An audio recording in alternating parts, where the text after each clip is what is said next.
Yo quiero dejar un comentario sobre Bukele. Saben que Bukele se va a lanzar a la reelección en el año 2024, ya lo anticipó. O sea, está pasando por encima de la Constitución. En El Salvador, la Constitución decía que no había reelección inmediata, pero ¿qué ocurre? Que el año pasado, entre una carrera que pegó el Parlamento, nombraron a unos nuevos magistrados, un número de magistrados dentro de lo que sería la Corte Suprema de allá, y en esos magistrados, que creo que son también de una sala como lo que sería nuestra sala constitucional del TSJ, hay unos magistrados que son leales a Bukele. Bueno, de hecho, los parlamentarios que nombraron a estos magistrados, como se hace el nombramiento de cualquier juez o de cualquier magistrado en cualquier país de estos como los nuestros, son de Bukele. Bukele tiene el control completo del Congreso. La oposición a Bukele en el Congreso son como 20 o 30 diputados versus 70 que tiene a favor. O sea, tiene una mayoría parlamentaria clara. ¿Qué ocurre? Esa mayoría él la usó para nombrar estos magistrados. Estos magistrados son como que de la sala constitucional, y esa sala constitucional reinterpretó la Constitución.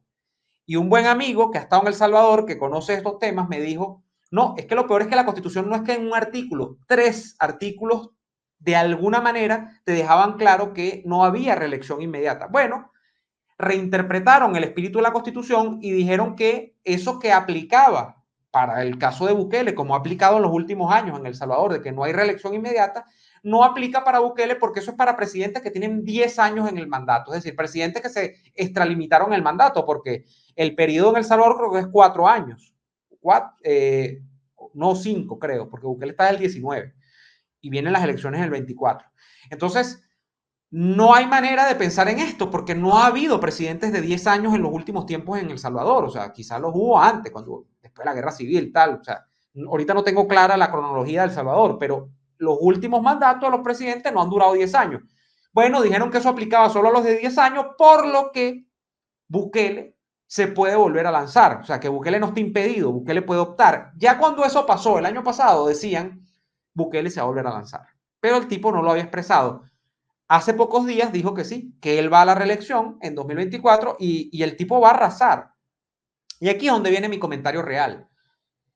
El Salvador es un país azotado por las maras del narcotráfico. El Salvador es un país complejizado por los 4 costados. El Salvador pudo llegar casi al nivel de estado fallido, que es una noción que se ha manejado en algunos casos con Venezuela, la han querido poner de moda acá, pero es que en El Salvador es muy claro, porque en El Salvador los políticos o la política no es manejada por los partidos políticos. Ya el tema del narcotráfico permeó directamente el Estado. Bueno, hay quien dice que en Venezuela también, pero estamos hablando de El Salvador, ¿no? Y los que toman las decisiones son los carteles de la droga, la Mara Salvatrucha, y hay otras más, ¿no? ¿Qué ocurre? Este caballero además tiene, creo que 6 o 7 meses gobernando por decreto. Tiene suspensión continuada de garantías. O sea, en El Salvador a ti te pueden detener hoy, te ponen preso y no te tienen por justificar por qué estás preso. Te ponen preso, eso es el detengan primero y averigüen después. Con el pretexto de que estas maras, de que estos grupos de narcotráfico tienen incendiado El Salvador, lo cual es cierto. Ojo, con Bukele no todo es color de rosa con el tema del combate a la delincuencia, porque recuerden ustedes que al principio del gobierno de Bukele se habló, y eso se filtró, eso le molestó muchísimo a Bukele, de los pactos secretos que tenía Bukele con los jefes de estos carteles de la droga, para bajar los índices de criminalidad, para dejarles que hicieran algunas cosas a cambio de no perseguirlos en algunas zonas y en algunos sectores de estas actividades.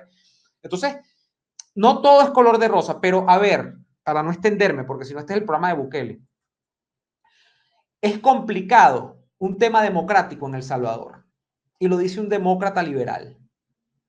Porque en El Salvador, probablemente para atenazar el gran problema que hay del permeo del narcotráfico en el Estado y del tema de cómo tenían azotadas las calles de El Salvador, probablemente hace falta mano dura. Pero aquí entra mi otra parte. Yo tengo el angelito y el diablito. Y el angelito me dice, ajá, pero ¿y quién te garantiza a ti que dándole todo el poder, como le han dado el poder a este tipo, que ahora se va a reelegir para un nuevo periodo, ese tipo no se va a convertir en un dictador? Bueno, ya tiene madera casi que de quedarse ahí. ¿Cuál es el tema? Que en el caso de Bukele sí tiene popularidad. Bukele tiene un 90% de aprobación en El Salvador. Entonces tú puedes decir, bueno, desde el punto de vista democrático, él lo estaría respetando, porque al final de cuentas, si tiene el 90% de aprobación, la mayoría de la gente desde el punto de vista democrático quiere que él esté allí. Sí, pero ¿qué tan sano es que un tipo se quede permanentemente en el poder. No sabemos si este segundo es el último. Yo una vez tuve una discusión enorme con Jovel Álvarez porque yo defendía a Bukele, a capa y espada, al principio de su gobierno. Y él me decía, tú vas a ver que Bukele se va a quedar en el poder. Y dije, no, bueno, eso lo vamos a ver cuando toque. Bueno, llegó el cuando toque y Bukele ha decidido que se va a quedar en el poder, aprovechando la popularidad, aprovechando que tiene mayoría en el Congreso, aprovechando que tiene las cortes a su favor, aprovechando todo. Coño, y yo no soy partidario de ese tipo de gobiernos, pero tampoco soy partidario de una democracia endeble o de un régimen democrático endeble que no es capaz de eliminar lo que probablemente desde el punto de vista del solo respeto a los derechos humanos y del solo respeto al debido procedimiento, desde el punto de vista del Estado de Derecho, se puede hacer en un país casi fracasado desde el punto de vista del Estado como El Salvador. Entonces yo entiendo, pero no entiendo. Tengo ese problema. Ojo, les he dejado las dos visiones y ustedes verán qué concluyen con esto. Que hay gente que es fanática de Bukele, ¿no?